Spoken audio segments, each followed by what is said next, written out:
Guess করে ফেলেছেন আজকে আমরা কোথায় এসেছি। একদম ঠিক শান্তিনিকেতন। সোনাঝুরির হাটের একেবারে মাঝখানে কিন্তু আমরা ছিলাম। ভেঙে মোর ঘরের চাবি নিয়ে যাবি কে আমারে ও বন্ধু আমার।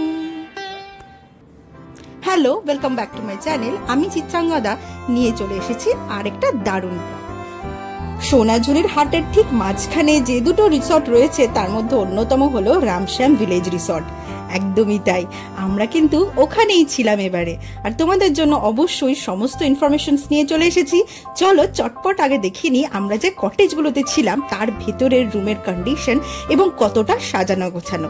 এই যে দেখতে পাচ্ছ, এই দুটো কটেজ ছিল আমাদের, নিচের তলাতে আমরা ছিলাম। এই যে এবার আমরা ব্যাগ ঢোকাবো এবং তোমাদেরকেও নিয়ে যাব আমাদের রুমের ভেতরটা।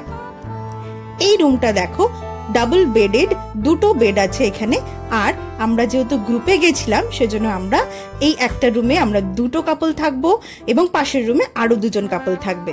রুমটা চারিদিকটা দেখো কতটা ছিমছাম এবং কত সুন্দর পেইন্ট করা, একদম মাড কটেজ এগুলো। সুন্দর গোছানো বিছানা এবং সব থেকে ইম্পর্টেন্ট বাথরুমটা তো না দেখলে চলবেই না। দেখে নাও, একদম টপ ক্লিন বাথরুম। তোমার গিয়েই মনে হবে যেন আগে ফ্রেশ হয়ে যায়। সব থেকে আমি দেখলাম যে বাথরুমে কিন্তু এক্সস্টার লাগানো রয়েছে। আরেকটা দারুণ জিনিস আমার চোখে পড়লো, এদের কিন্তু নিজস্ব বেশ দুটো কন্টেনার দিয়ে দিয়েছে শ্যাম্পু অ্যান্ড বডি ওয়াশের, যাতে করে আমাদের সাবান নষ্টও হবে না। চলো এবার আমরা ফ্রেশ হয়ে যাব হচ্ছে খাবারের উদ্দেশ্যে।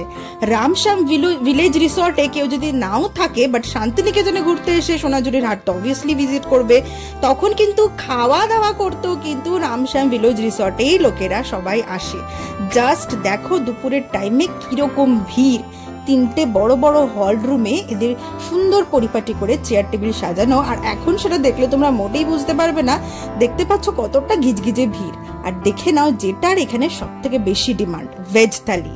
190 টাকা করে ভেজ থালি থাকে। তোমাদের জন্য বাকি সমস্ত মেনু আমি নিয়ে রেখেছি, জাস্ট ভিডিওটা শেষ অবধি দেখতে থাকো। এই দেখো আরেকটা হল রুম। এই হল রুমের একদম কোণের টেবিলে আমরা বসেছিলাম। আমরা যেহেতু স্টে করেছিলাম সেজন্য একদম ঘরোয়া ড্রেসেই আমরা গেছিলাম এবং তোমাদের জন্য কিছু ক্লিপস নিয়ে রাখছি কিভাবে খাবার সার্ভ হচ্ছে।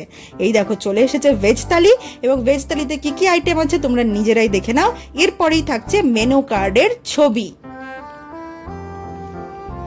ভেজ থালির মধ্যে কি কি থাকে সেগুলো কিন্তু এখানে পরিষ্কার লেখা আছে। ভেজ থালি ছাড়াও বিভিন্ন রকম আইটেমস, মাছের আইটেমস, তন্দুর থেকে শুরু করে চাইনিজ থেকে শুরু করে এভরিথিং ইজ অ্যাভেলেবেল এবং সবকটাই তোমরা আমি কিন্তু মোটামুটি একটা তোমাদের আইডিয়া দিয়ে দিয়েছি।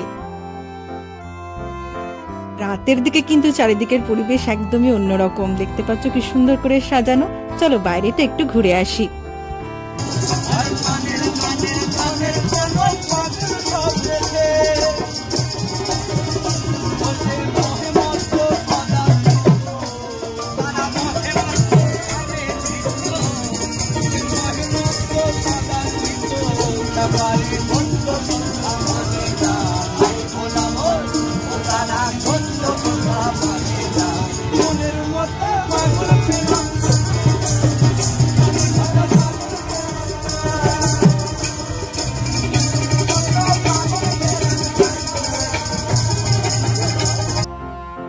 মনের অন্তরঙ্গ ছুঁয়ে যাওয়া এমন প্রাণখোলা বাউল গানের আসর কিন্তু একমাত্র বোলপুর শান্তিনিকেতন সোনাঝুরির হাটেই পাওয়া সম্ভব। আমাদের রিসর্টের একদম বাইরেই যেহেতু বাউল গানের আসর বসেছিল, তাই সন্ধ্যেটা আমরা বেশ ভালোভাবেই কাটালাম বাউল গান শুনে। এছাড়াও রাত্রিরে আমাদের কটেজের ঠিক পিছন দিকে বিশাল বড় মাঠ এলাকা আছে, যেখানে এখনো কনস্ট্রাকশন চলছে, কিন্তু এই রিসর্টেরই কনস্ট্রাকশন চলছে। সেখানে আমরা বারবিকিউ করেছিলাম এবং আরো দারুণ দারুণ জিনিস করেছিলাম। সেই সবকিছু তোমাদের সঙ্গে ভাগ করে নেব। সঙ্গে থেকো আমার আপকামিং ব্লগগুলোতে। চ্যানেল সাবস্ক্রাইব করতে ভুলো না। টাটা, আজ তাহলে আসি। ভালো থাকবে সবাই, আবার দেখা হবে খুব শীঘ্রই।